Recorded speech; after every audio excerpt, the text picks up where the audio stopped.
এবং training college থেকে আগত শিক্ষার্থী ভাইরা এবং আমার স্কুলের ছোট ছোট ছেলেমেয়েদের সকলকে যথাযোগ্য স্থানে আমার ভালোবাসা শুভেচ্ছা জানিয়ে আমি বিচার কথা বলছি।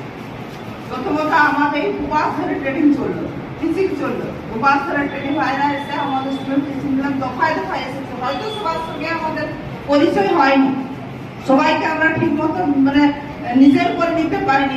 একটাই কারণ, তোমরা আমাদের থেকে অনেক ছোট, তোমাদের দরকার ছাড়া তোমরা আমাদের কাছে আসো না।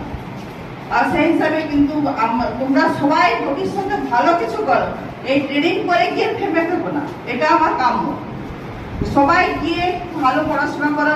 নিশ্চয়ই এইচএস পাস করে সবাই এসেছো এখানে। এখানে তো এইচএস করার পরে 18 বছর বয়স পূর্ণ করার পরেই তোমরা এসেছো। কেউ কলেজে ভর্তি হয়েছে, কেউ হয়তো হয়নি, কিন্তু সবাই গিয়ে নিজে নিজে পড়াশোনা করবে। আর আমাদের বর্তমান যে পরিস্থিতি, সেই বর্তমান পরিস্থিতির উপর নির্ভর করে আমি শিক্ষকতা লাইনে যাব, এটা মনে হয় না রাখাই ভালো আছে। কখন যে হবে বা কি যে হবে, এখন তোমরা বুঝতে পারছো, তোমরা যথেষ্ট বড়, যে কি অবস্থায় পৌঁছে গেছে আমাদের রাজ্য। ওদের তোমরা গিয়ে পড়াশোনা করো, আরো অনেক কিছু ডিপার্টমেন্ট আছে যেগুলো তো তোমরা নিজেদেরকে নিযুক্ত করতে পারো। এই তোমাদের বলা। আমরা যদি আমাদের টিচারদের দিক থেকে বলছি, যদি কোনো খারাপ ব্যবহার তোমাদের সঙ্গে করে থাকি, তোমরা সেগুলো মনে রেখো না। ভাবে যে না, আমরা তোমাদের দিদি দাদার মতো না, ওই তোমাদের মায়ের মতো।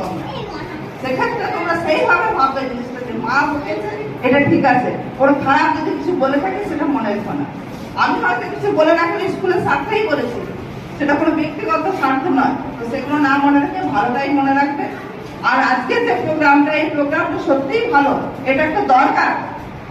স্বাস্থ্য সচেতনতা অবশ্যই দরকার।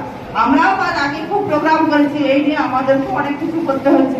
বাচ্চারা, অনেক বাচ্চা হয়তো শিখেছে যে এটা করতে হবে, এটা ভালো না, এটা খারাপ না, কিন্তু সব বাচ্চার তো সমানভাবে ইমপ্রুভ হয়নি, সব বাচ্চা সমানভাবে করতে পারেনি।